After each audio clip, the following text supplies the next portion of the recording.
A year ago, at the age of 33, I found myself facing a divorce from my 39-year-old husband of 7 years. We had met during an internship where he was training as a surgeon, and our relationship had flourished. Despite both achieving our career goals, our marital bliss took a nosedive, particularly when my mother-in-law, Karen, moved in with us. Karen never concealed her disdain for me, convinced that I was with her son solely for financial gain. Although my husband willingly supported me as a stay-at-home wife, I brushed off Karen's attitude as typical mother-in-law behavior. However, my complacency waned when I noticed her growing close to a female friend of mine, Caitlin.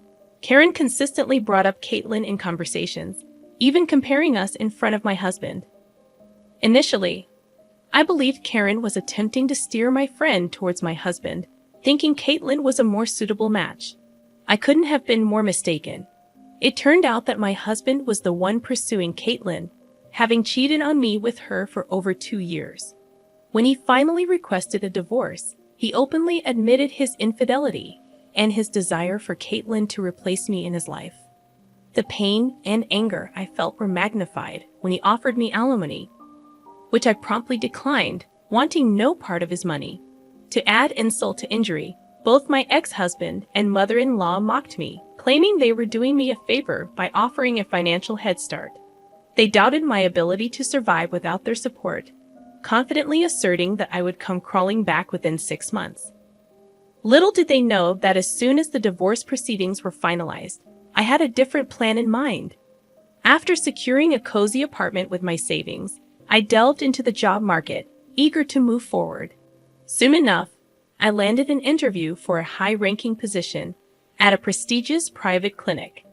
It was there that I crossed paths with Garrett, my now fiancé, who happened to be my boss. What began as a typical office romance turned into a whirlwind. Within 4 months of dating, Garrett proposed, offering me the choice to continue working alongside him or opt for a comfortable life as a stay-at-home partner. As I navigated this new chapter, my ex-husband remained largely absent from my thoughts.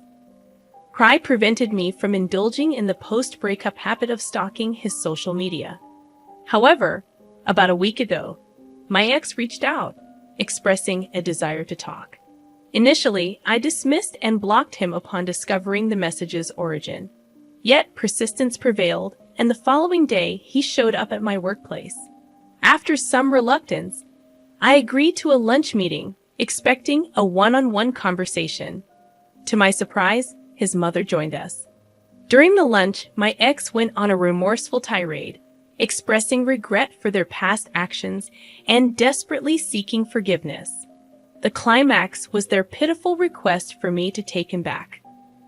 Unimpressed, I labeled their plea as pathetic and reminded them of their earlier prediction that I would be the one crawling back to them within 6 months. Despite my firm rejection, they persisted in begging, painting a picture of life returning to its previous state. As my lunch break neared its end, I firmly declined and asked them to leave me alone. I asserted that I now had a fiancé, who I proudly claimed was 100 times better than my ex-husband. Leaving the scene, I taunted my ex by vaguely mentioning my fiancé as someone from work. Upon returning, I shared the bizarre encounter with Garrett, who promised to investigate the situation.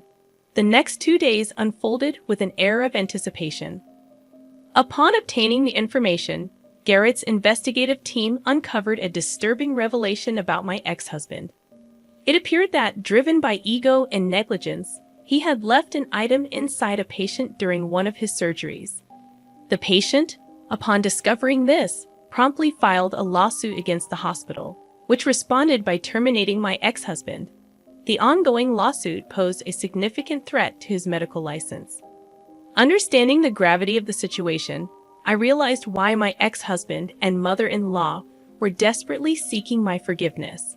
However, I turned to seek the perspective of others, posing the question, am I the a-hole for refusing to take my ex-husband back despite their pleas? In the first update, I shared that 2 days after the lunch confrontation, Garrett handed me an envelope containing a report filled with inaccuracies and lies aimed at discrediting me. It was evident that my ex-mother-in-law and her son were behind this attempt to tarnish my reputation. The letter emphasized my relationship with a coworker and referenced company policies, revealing they had done some research. Ironically, they failed to realize that my co-worker boyfriend was the owner who had implemented those policies. I chose to ignore their efforts, anticipating that it might not be the end of their schemes. In the second update, I confirmed my suspicions as letters inundated our mailbox, filled with complaints about me. Fake accounts posted negative reviews on our clinic's review site, all part of their orchestrated attempt to sabotage my career. Despite the fake nature of these accounts, the relentless assault on my professional reputation was unnerving. The situation made me reflect on the potential consequences had I not been in a relationship with Garrett. As I grappled with these challenges, I couldn't help but wonder about the lengths they were willing to go to destroy my career. The updates unfolded with a mix of gratitude for support received and apprehension about the ongoing efforts to undermine my professional life. I chose to build my life without them, refusing to be their lapdog once again. Contemplating revenge, I set my sights on something equally significant: his marriage. Aware of my ex-friend's jealousy, I envisioned her dismay upon learning that he was attempting to return to me, the woman they had deemed useless. Seeking a taste of their own medicine, I wondered what you guys thought of my plan. In the third update, I executed my revenge, creating a new Instagram account. I'd easily found my ex-friend Caitlin, who, despite her husband's job loss and impending court case, portrayed a life of luxury on social media. Her posts flaunted shopping sprees, cozy dates, and notably her pregnancy. Discovering that she had married the man-child ex-husband just 2 months after our divorce stung, considering the wasted 7 years of my life. Nonetheless, armed with this information, I initiated a conversation with her, gradually forming a friendship.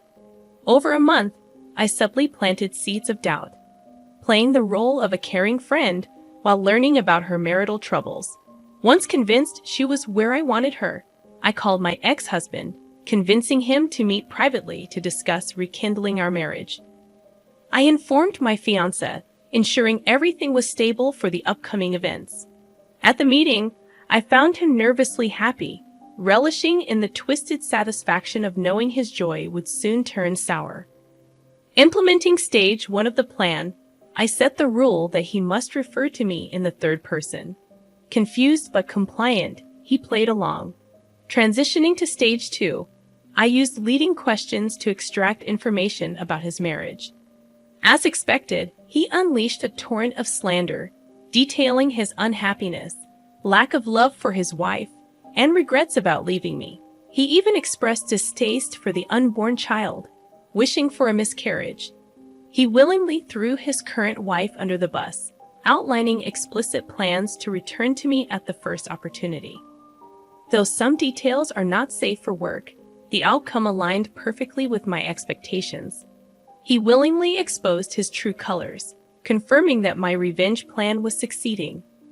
Once I successfully deceived him into pouring out his heart, I sweetly assured him that I needed time to process everything. I promised that the next time we met, I would be single and ready to rekindle our relationship. He eagerly embraced this prospect, displaying childlike excitement. In that moment, a sadistic pleasure washed over me, knowing the imminent betrayal he was about to experience. Back home, I collaborated with my husband and a team of editors, marking the initiation of stage 3 of the plan. Recordings and videos were meticulously crafted to conceal my identity, yet emphasize my female presence. His words were strategically edited to magnify their negative impact. With this done, the next step involved delivering the content to his current wife. Using another Instagram account, I ensured she saw the incriminating material during a vulnerable moment. Engaging in a feigned sympathetic conversation, I artfully fueled her anger. Gradually, I began influencing her perspective, persuading her that she deserved better and that he didn't deserve her. Eventually, I directed her towards the path of revenge. Continuing the act of a concerned friend, I encouraged her to divorce him and take everything. emphasizing that he wanted to return to his ex-wife. With the seeds of discontent planted, she fell into my manipulative web, convinced that leaving him penniless was the appropriate course of action. In the fourth update, I gleefully reported that my plan had worked. A week after the revelation, he called me in a fit of rage, threatening retaliation for deceiving him. Calmly listening to his tirade, I laughed with my fiancé, reveling in the success of my scheme. Soon after, I received a message from my newfound bestie, announcing the commencement of the divorce process. With the money I provided, she secured a formidable lawyer, ready to leave him financially depleted.